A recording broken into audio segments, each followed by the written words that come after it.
యేసయ్య కూడా అంటాడనమాట. బాప్తిజం ఇచ్చు యోహాను తెలుసా మనందరికీ? స్పిరిట్ ఆఫ్ ఎలైజాతో పుట్టాడని వాక్యంలో రాసుంటది. ఎలైజా ఆత్మతో పుట్టాడు. ఆయన ఏం చేశాడు? ధైర్యముగా అందరి ఎదుట పబ్లిక్ గా బాప్తిజం తీసుకోండి, నమ్మి బాప్తిజం పొందినవాడు ధన్యుడు, రండి బాప్తిజం తీసుకొని రక్షణ పొందండి అని ధైర్యంగా వెళ్ళి అందరికి బాప్తిజం ఇచ్చాడు, సిద్ధపరిచాడు. He prepared the foot place for Jesus Christ to come. Spirit of Elijah మనకి కలిగినప్పుడు దేవుని కోసం మనుషులను సిద్ధపరుస్తాము. మేమే చర్చ్కి వస్తే చాలు. నేను ఒక్కనే చర్చ్కి వెళ్తాను తెలుసా? మా ఇంట్లో అందరి ఇంట్లో నేను ఒక్కనే చర్చ్కి వెళ్తాను. నాకు దేవుడు అంటే చాలా ఇష్టం. వాళ్ళు ఎప్పుడు మారుతారో ప్రార్థన చేస్తున్నాను, మారుతారులే. నువ్వు ఒక్కడవే కాదు, కుటుంబం కాదు, నీ కుటుంబం పక్కన ఉన్న ఇళ్ళన్నీ కూడా రావాలి. నీ పక్కన ఉన్న ఇళ్ళన్నీ కూడా నీలో ఉన్న అగ్ని వాళ్ళు చూడాలి. They should touch the anointing in you. ధైర్యముగా వారికి నువ్వు వెళ్ళి కనపరచుకుంటే చాలు. when you go and present yourself, the Lord will do his anointing. నీ పైన ఉన్న అభిషేకమే ప్రతి కాడిని విరగొట్టి వారిని కూడా రక్షణలోకి తీసుకొచ్చి అభిషేకముని కలుగజేస్తాడు దేవుడు. Amen. You will prepare people for the kingdom of God.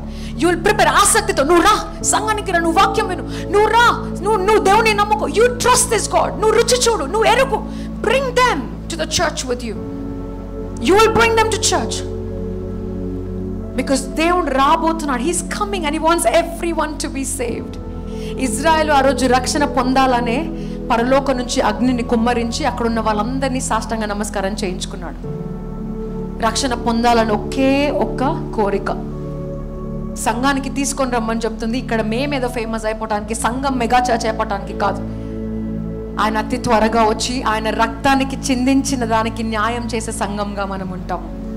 We will do full justice to the blood of God. అందరి కోసం మరణించిన దేవుడు, లోకం కోసం మరణించిన దేవుడు. క్రైస్తవులే సంఘానికి వస్తే లాభం ఉండదు. అన్యులు రావాలి, అన్యులు తెలుసుకోవాలి దేవుడి గురించి. చాలా మంది అనుకుంటారు దేవుడు అగ్నితో మాట్లాడతాడు, దేవుడు గాలి ద్వారా పెద్ద గాలి వస్తే మాట్లాడతాడు, దేవుడు కొండల్లో నుంచి మాట్లాడతాడు. ఆ కొండలు వచ్చాయంట, కొండలు పగిలిపోయాయంట, కానీ అందులో దేవుడు కనపడలేదంట. ఎర్త్క్వేక్, భూకంపం వచ్చిందంట. కొంతమందికి భూకంపం, దేవా నాకు సూచన చూపించు, భూకంపం వస్తే నువ్వు ఉన్నావు, నేను నమ్ముతాను. భూకంపం వచ్చిందంట, కానీ భూకంపంలో ఆయన లేడంట. ఇవన్నీ పోయిన తర్వాత ఒక చిన్న వాయిస్తో మాట్లాడాడంట, with a small voice. Elijah, where are you going? Elijah, ఎక్కడికి వెళ్తున్నావు? కొండపైనకి వెళ్ళు. The Lord will speak to you in a small still voice. సన్నటి స్వరముతో దేవుడు మాట్లాడుతున్నాడు. సన్నటి స్వరముతో చిన్న చిన్న మాటలు మాట్లాడుతూ, ఎక్కడికి వెళ్తున్నావు అమ్మా? Where are you going?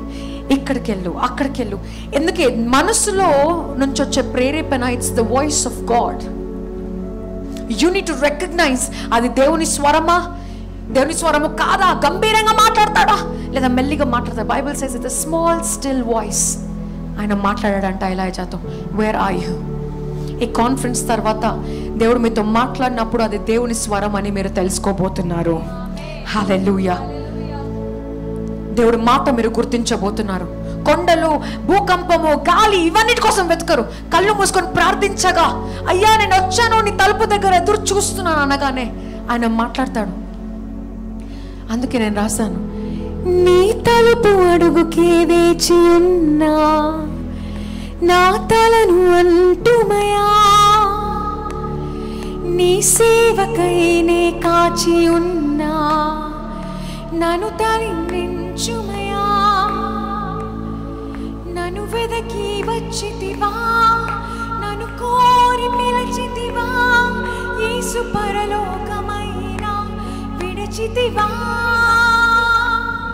గుంపులో ఉన్న నన్ను నీ దానిగా నన్ను మార్చి నీ నామం ఇచ్చితివా యేషువా, నడిపించయా నడిపించయా యేసుని సన్నిధిలోకి నడిపించయా. If only you just come into the presence of God, He'll start to talk to you.